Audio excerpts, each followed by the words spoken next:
Morning friends, स्वागत है आपका आपके अपने यूट्यूब चैनल में। एंड हम स्ट्रक्चरल अप्रोच के बारे में बात कर रहे थे और उसी को आज आगे कंटिन्यू कर रहे हैं, क्योंकि हम उसके बेसिक कंसेप्ट के बारे में जान चुके थे, उसके फीचर्स भी हमने देख लिए थे और उसके जो सेंटेंस के पैटर्न लेते हैं, जो स्ट्रक्चर्स लेते हैं, उनको किस तरीके से सेलेक्ट करना चाहिए, उनको किन किन सिचुएशन में हम टीच करवा सकते हैं, वो सारी चीज़ें हमने कल की क्लास में देख ली थी। आज जो है हम टाइप्स ऑफ स्ट्रक्चर्स के बारे में जानने वाले हैं। मतलब स्ट्रक्चर्स की टाइप क्या होनी चाहिए, किस किस तरीके के।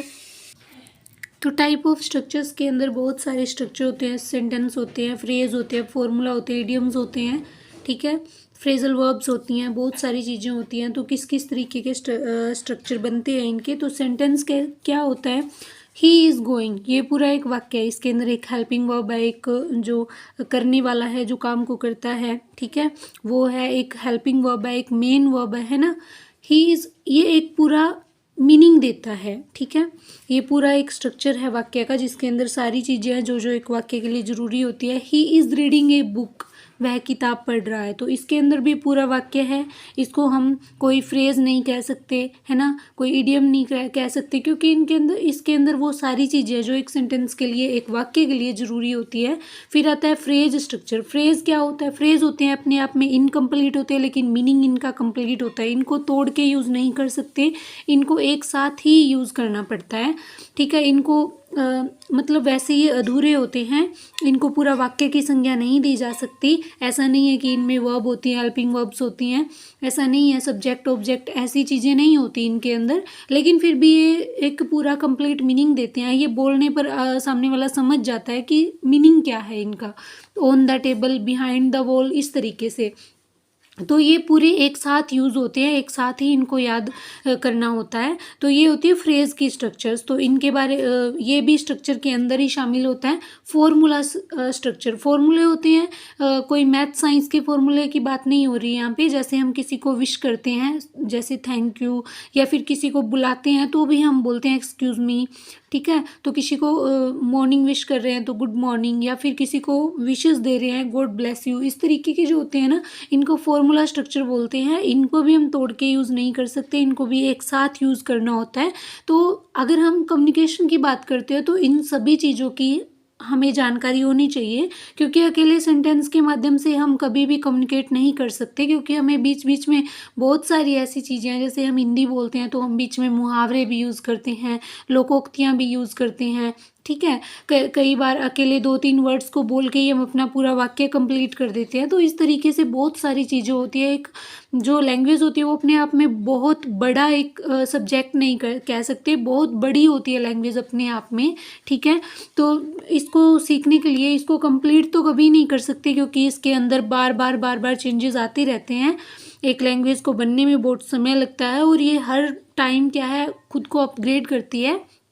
तो इसीलिए formula structure, phrase structure, sentence structure हमें बच्चे को बताने होते हैं। जैसे इडियोमेटिक स्ट्रक्चर, मुहावरे के बारे में भी बच्चे को बताना होता है। Barking dog, bed of roses, Apple of Discord, है ना, झगड़े की जड़ जिसको हिंदी में बोल देते हैं, उसको इंग्लिश में एप्पल ऑफ डिस्कॉर्ड, ठीक है।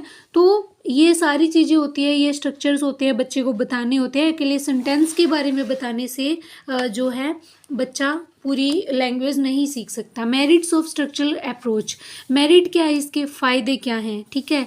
Importance is given to speech, इसके अंदर क्या है, बोलने की इम्पोर्टेंस रहती है। क्योंकि अगर कम्युनिकेशन की बात करते हैं, कोलिक्वल लैंग्वेज की बात करते हैं, तो हमें बच्चे को ज़्यादा से ज़्यादा जो एनवायरनमेंट देना होता है ना, वो बोलने का देना होता है। बच्चा जितना ज़्यादा इंटरेक्ट करेगा ना, उतनी ही उसकी लैंग्वेज पे पकड़ बनेगी। In this approach speech becomes the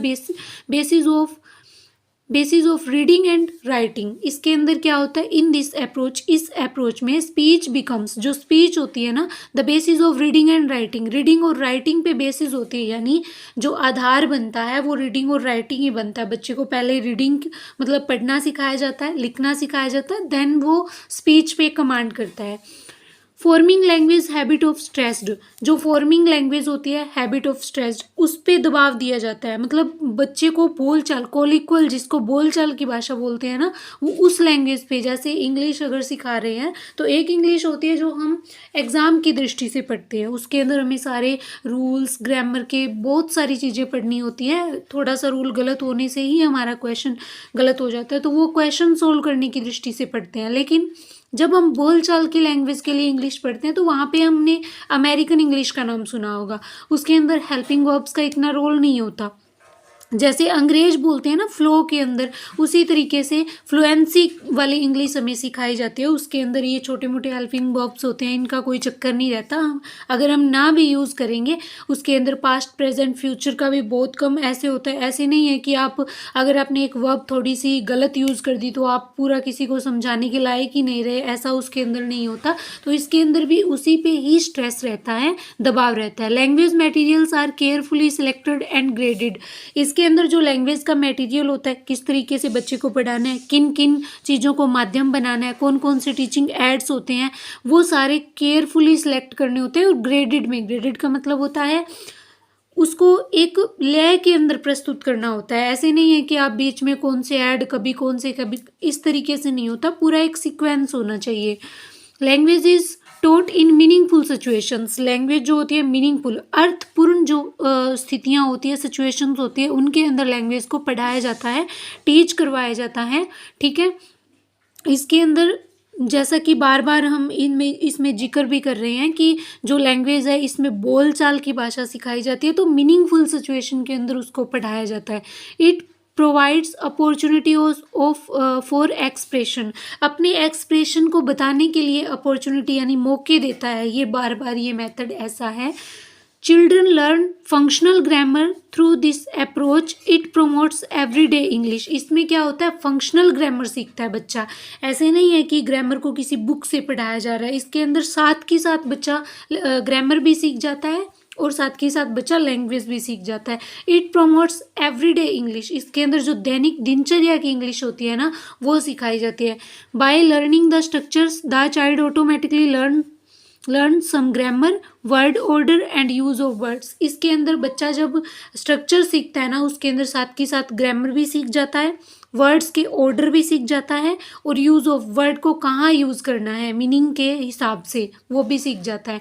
it develops mastery and confidence among students, ये जो है स्टूडेंट्स के बीच में लैंग्वेज पे पकड़ दर्शाता है, कॉन्फिडेंस। अगर एक बच्चे को लैंग्वेज पे पकड़ हो जाती है, वो जब दूसरे स्टूडेंट्स के बीच में बोलता है, कम्युनिकेशन करता है, तो वो अपने आप ऐसे कॉन्फिडेंट फील करता है कि मुझे ये लैंग्वेज आती है।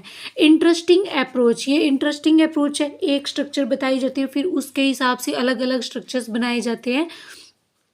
This approach can be effectively adapted at all stages, इसके अंदर क्या होता है, सभी स्टेजेस, प्राइमरी से लेके हायर एजुकेशन तक इसको आराम से इफेक्टिवली यूज़ किया जा सकता है।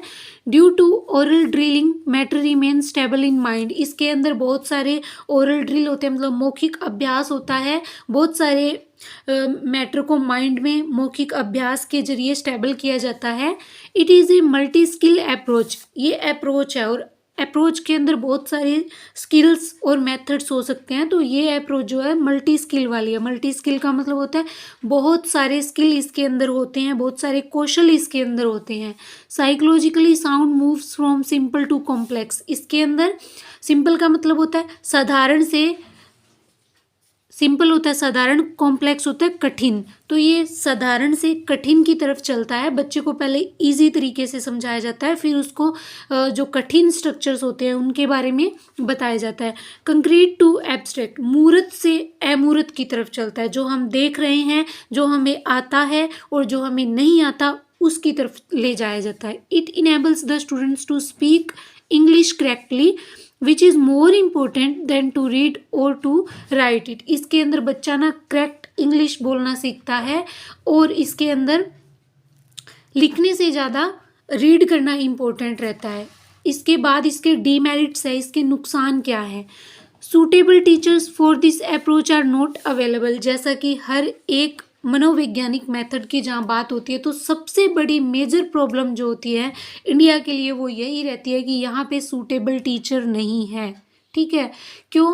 क्योंकि यहाँ के टीचर जो है बेचारे क्राउडेड क्लासेस को फेस करते हैं, वहाँ पे वो इंडिविजुअली बच्चों पे ध्यान नहीं दे पाते, और जब वो इंडिविजुअली ध्यान नहीं दे पाते तो वो अपने जो मनोवैज्ञानिक तरीके हैं वहाँ लागू भी नहीं कर पाते, ठीक है। इसीलिए जो घिसा पीटा लेक्चर मेथड है वो हमारे इंडिया के स्कूल्स के अंदर अभी तक चलता आ रहा है और आगे भी शायद चलता ही रहेगा। तो यहाँ पे सूटेबल टीचर नहीं होते। Over emphasis is given on drill work. इसके अंदर क्या होता है, ड्रिल वर्क जो होता है ना उसके ऊपर ज़्यादा यहाँ पे ध्यान नहीं दे पाते। जैसा कि मैंने पहले भी बता दिया कि ये वाला मेथड जो है ड्रिल वर्क पे बहुत ज़्यादा दबाव देता है। क्यों? क्योंकि बच्चे को अगर हमने बोलना सिखाना है, उसको बातचीत करवाना है इंग्लिश के अंदर, तो उसे बार बार प्रैक्टिस की ज़रूरत पड़ेगी, और जहाँ पे ओवर क्राउडेड क्लासेस होती हैं वहाँ पे ये पॉसिबल नहीं हो पाता। This approach is not useful in over crowded classes. भीड़ भाड़ वाली जो क्लासेस होती है वहाँ पे ये अप्रोच काम नहीं करती, ये यूजफुल नहीं होती। Course can not be completed through this approach. यहाँ पे इस अप्रोच के जरिए कोर्स कंप्लीट नहीं होता, क्योंकि ये टाइम कंज्यूम वाली अप्रोच है। टाइम कंज्यूमिंग जो मेथड होते हैं वो इसके अंदर लगते हैं, इसीलिए कोर्स कंप्लीट नहीं होता।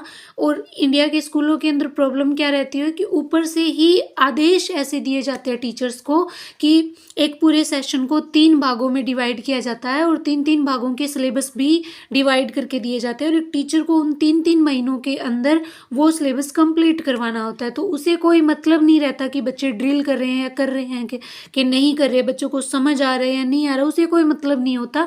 उसे बस जो DO आते हैं उनको जवाब देना होता है, इसीलिए वो अपना सिलेबस कंप्लीट करवाता है।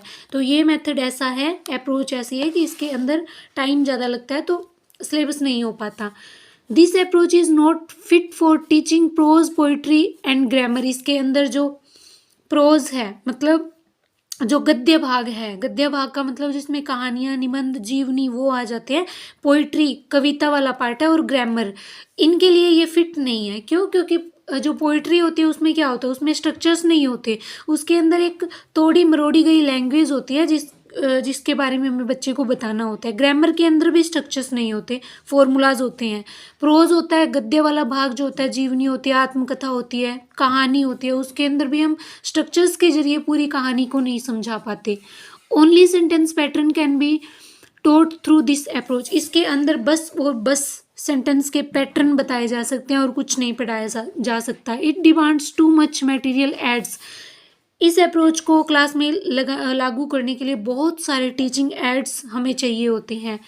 Continuous teaching of structures and their repetition by the pupils makes the atmosphere of the class dull and teaching mechanical. यहाँ पे क्या होता है, जो टीचिंग होती है, जो पढ़ाने का तरीका होता है वो मशीनी हो जाता है। क्यों? क्योंकि बच्चे को बार बार सेंटेंस पैटर्न बताए जाते हैं, उन पे अभ्यास करवाया जाता है, बार बार वो जो एटमॉस्फेयर बनता है, जो एक वहाँ का माहौल बनता है बच्चे के आसपास बार बार रिपीट करने का, वो क्लास को डल बना देता है, नीरस बना देता है। क्योंकि जो हायर क्लासेस होती है वो रिपीट करना पसंद नहीं करती। Suitable for junior classes is only not suitable for higher classes. यहाँ पे ये सिर्फ और सिर्फ जूनियर क्लासेस जो होती है, छोटी क्लासेस होती है, जो बच्चे रिपीट करना पसंद करते हैं उनके लिए बढ़िया रहती है। हायर क्लासेस के लिए ये बढ़िया नहीं होती, क्योंकि वो बच्चे बड़े होते हैं, रिपीट करना पसंद नहीं करते।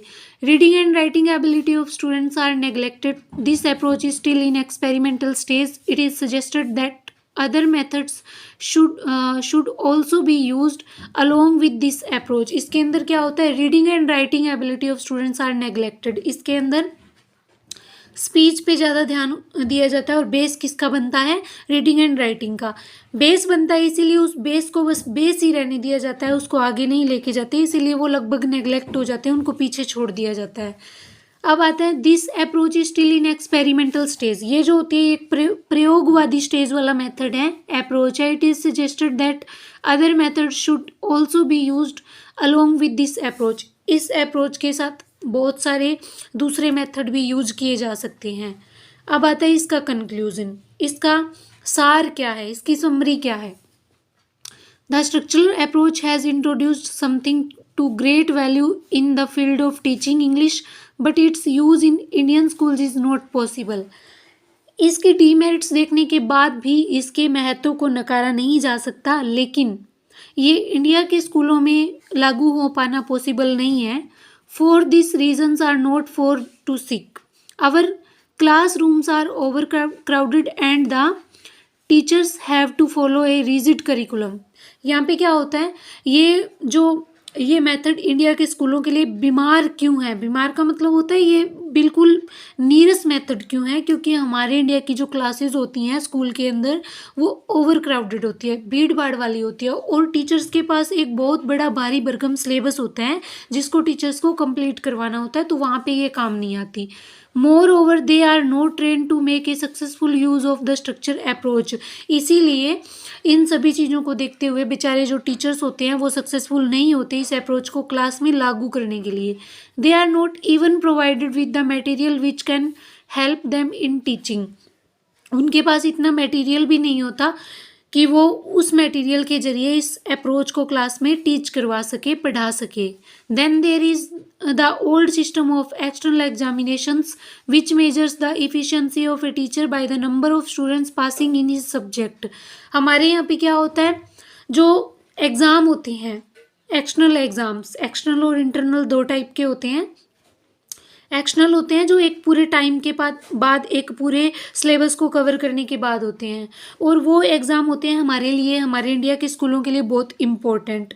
उसके अंदर बेचारा टीचर जो होता है उसको पासिंग स्टूडेंट्स दिखाने होते हैं कि मेरे 100 में से इतने बच्चे पास हो गए। तो हमारे लिए ये घिसा पिटा जो पुराना रीति रिवाज है यही चलता आ रहा है और यही चलता रहेगा। तो इस वजह से मनोवैज्ञानिक दृष्टि से पढ़ पाना यहाँ पे और पढ़ा पाना बहुत ही मुश्किल है। Under such circumstances, it is advisable not to try the structure approach। इन्हीं सब मुद्दों को देखते हुए ये जो मेथड है हमारे यहाँ लागू हो पाना बहुत ही मुश्किल है, ठीक है। और टीचर्स जो होते हैं वो ट्राई भी नहीं करते इस मेथड को लागू करने के लिए। तो ये था स्ट्रक्चरल अप्रोच या स्ट्रक्चरल मेथड। अप्रोच कहेंगे तो इसके अंदर बहुत सारी स्किल्स और मेथड यूज़ कर सकते हैं। तो ये सारी की सारी वैसे देखा जाए तो बहुत बढ़िया मेथड है ये, लेकिन इससे एक भी क्वेश्चन अब तक एग्ज़ाम में नहीं आया है। आगे आएगा तो वो आपकी किस्मत, ठीक है। और जो मेथड इम्पोर्टेंट थे उनका हमने जिक्र करते हुए हमने ये पूरा का पूरा पार्ट कवर किया है। अब आपका एक मेथड बचता है, वो है ऑडियो लिंगुअल मेथड। बहुत ही इंटरेस्टिंग मेथड है, तो उसके बारे में हम नेक्स्ट क्लास में जिक्र करेंगे। और जैसा कि मैं हर बार कहती हूँ कि पेडागोजी एक ऐसा सब्जेक्ट है, इसके नोट्स वगैरह कुछ नहीं बनाने चाहिए, ठीक है। मेरा व्यू हो चाहे ऑल ओवर व्यू हो, इसके अंदर नोट्स का किसी भी प्रकार का कोई रोल नहीं है। आप कोई भी अच्छी बुक खरीद लो, अच्छे टीचर से पढ़ लो, देन उसको आप एक बार रिवाइज करो, 2 बार करो, बस एक बार आपके माइंड में ये कंसेप्ट क्लियर हो जाएंगे तो सारे के सारे क्वेश्चंस आपके सही होंगे। पेडागोजी के क्वेश्चंस कभी भी रिपीट नहीं होते, सेम लैंग्वेज नहीं आती, लैंग्वेज चेंज होती है, कंसेप्ट वही रहता है। तो उसी तरीके से अपनी तैयारी जो है जारी रखिए। मिलते हैं नेक्स्ट क्लास में, तब तक के लिए वीडियो को शेयर करें, चैनल को सब्सक्राइब करें। थैंक यू, जय हिंद।